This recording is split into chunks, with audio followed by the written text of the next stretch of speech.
Hey everybody, Tom here once again with Team Golden Age. I'm joined today by Bobby Kenny, who just got top 16 at the Remote Duel YCS playing Phantom Knights. Go check out his deck profile, also here on the Team Golden Age channel. But here he's going to show off some of the combos with what's a pretty crazy deck. So I'll let you take it away, Bobby.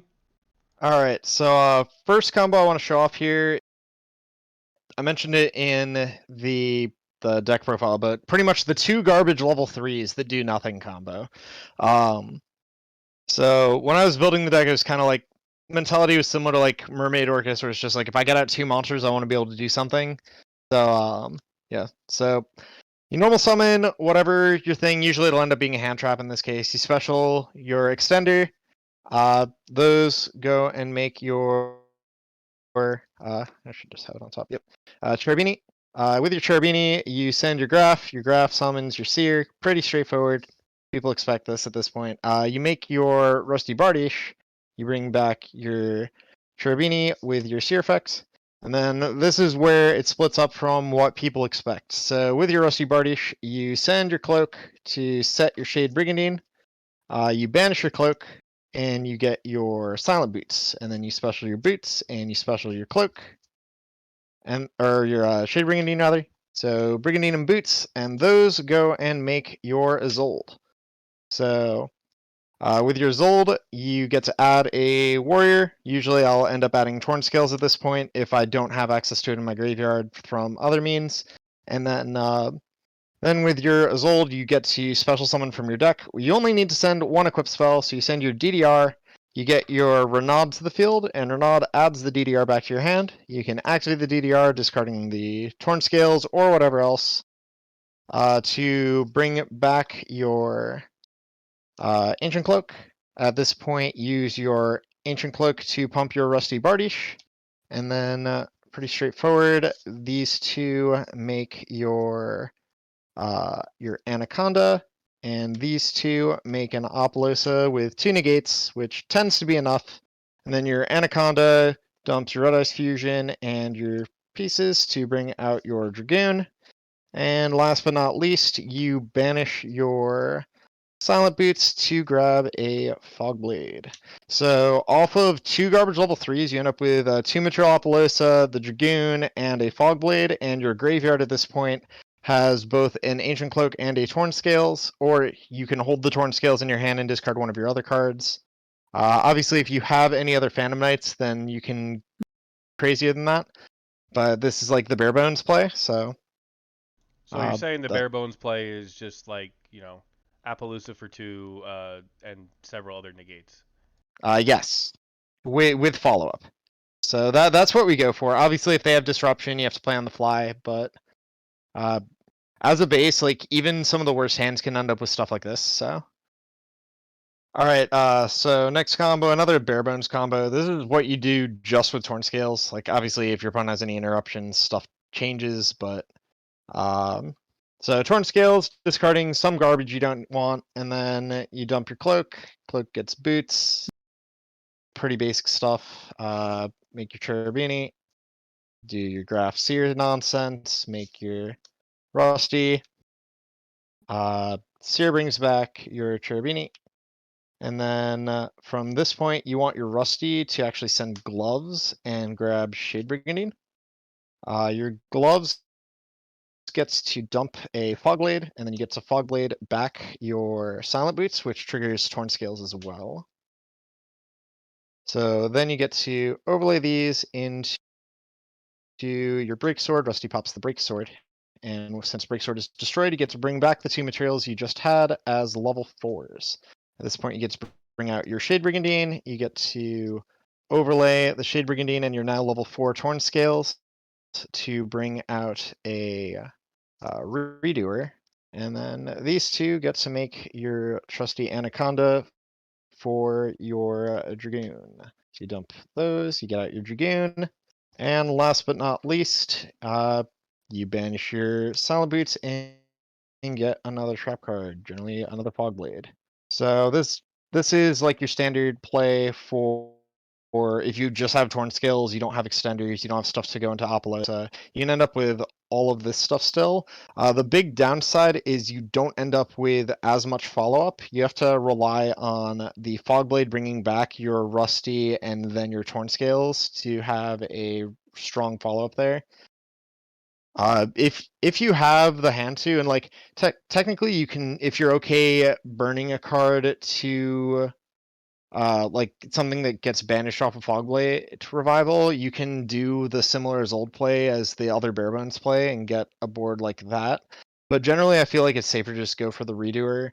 A lot of the time, Redoer Fogblade Dragoon is actually going to be stronger than some of the Apollosa setups. So just having that line, like the non-targeting top deck is very powerful. Okay, so for the last combo we're going to show off here, this is kind of one of the more like nut draw scenarios, but this one is going to be a tour guide with 2 extenders, and this is kind of like the top of the line board you set up here.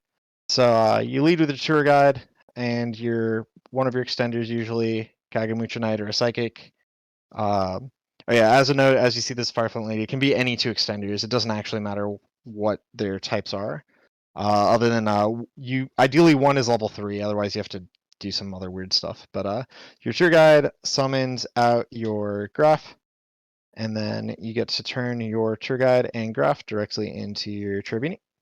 Your graph will summon your Seer from the deck, and then your Cherubini will dump your Ancient Cloak. You banish your Ancient Cloak to search out your Silent Boots to your hand, and then at this point, your level 3 extender plus your Seer are going to make your Levier, keeping the Seer under there to bring out your Ancient Cloak. Keeping the Seer in play is just to make sure that if your opponent does drop a Nibiru on you at any point, you have enough stuff to keep following up with. So now that you have a Phantom Knight on the field, you get to special summon your Boots, and then you get to turn 3 of these monsters into your Apollosa for 3 materials. And then your Seer that is still under your Levier will get to bring back your Cherubini. At this point, these are going to make your Rusty Bardish. Your Rusty Bardish will send your Torn Scales that you haven't had access to yet and grab your Shade Brigandine. Then you will go and use your Boots effect that hasn't been used yet to search out a Fogblade. Torn Scales will special summon itself. You can discard whatever other card you don't need to send your Gloves, and then your Gloves will send either a Fogblade or a Sword, and then which you can use that to bring back your Ancient Cloak. Now, these are going to make a Break Sword, but make your Break Sword and destroy it, that will lock you into Dark. So if your other extender is not a Dark, you need to make sure you summon it at this point. So Fireflint Lady, because I have a Warrior, or the Psychic, since you have level 3s, any of those. If it's not a Dark, you need to make sure it's in play before this point. Then you get to overlay your Ancient Cloak and your Torn Scales to make your Break Sword, and your Rusty will get to destroy your Break Sword, which will then bring them both back as level 4s. Then you will bring out your Shade Brigandine, and then at this point you get to overlay your Shade Brigandine and your Torn Scales to make, or sorry, we're getting ahead of ourselves. You're going to link away your extra extender and your Torn Scales to make your Anaconda. Anaconda will make your Apollosa into a Dark. Now your Ancient Cloak can pump it to give it a 4th negate, and then at the end, that is when you overlay those 2 to make your Redoer.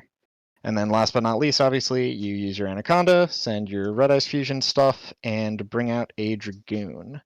And then you have your Fogblade set. So at this point, you have an Apollosa with 4 negates, Redoer that's live with a trap card, the Dragoon, and a Fogblade. You still bare minimum have 1 card in hand, and Graveyard has the Torn Scales ready, a Break Sword that you can revive using the Fogblade into the arrow if you absolutely need 1 more disruption. Hopefully you won't, and the Ancient Cloak to search for the next turn. So this is kind of like the God board when you have enough extenders to get all of this together. Like I said, it's like Tour Guide plus 2 extenders. You can get there sometimes with Torn Scales directly but again, needs like 2 or 3 extenders. There's a surprising number of hands that kind of freeform their way into this at the end, but this is the dream board that you're usually going for at the end. And yeah, that's the simplest way to get to it. Yeah, that seems pretty good. Yeah, I've pulled this off a few times during the weekend, so it was pretty good. Well, I think I would say so myself. With especially with that board, there's a lot of interruption. But yeah, no, like, and the best part about stuff like this is even with the fog blade, like even against stuff like Dark Ruler no more, you have at least some kind of out there where it's like they still have to get rid of all this stuff in play, and then you still get the fog blade, bringing back your Rusty, bringing back your Torn Scales. Like the follow up is insane in this deck. oh, absolutely. I think that's where that deck really shines. Is it has the one of the best follow ups in the game. But uh, once again, congrats, Bobby, on the top Yeah, 16. thanks. Super awesome, and thank you for showing off your deck profile and Yep. some combo tutorials. But Yeah, no, thanks for having me. but remember to like and subscribe for more.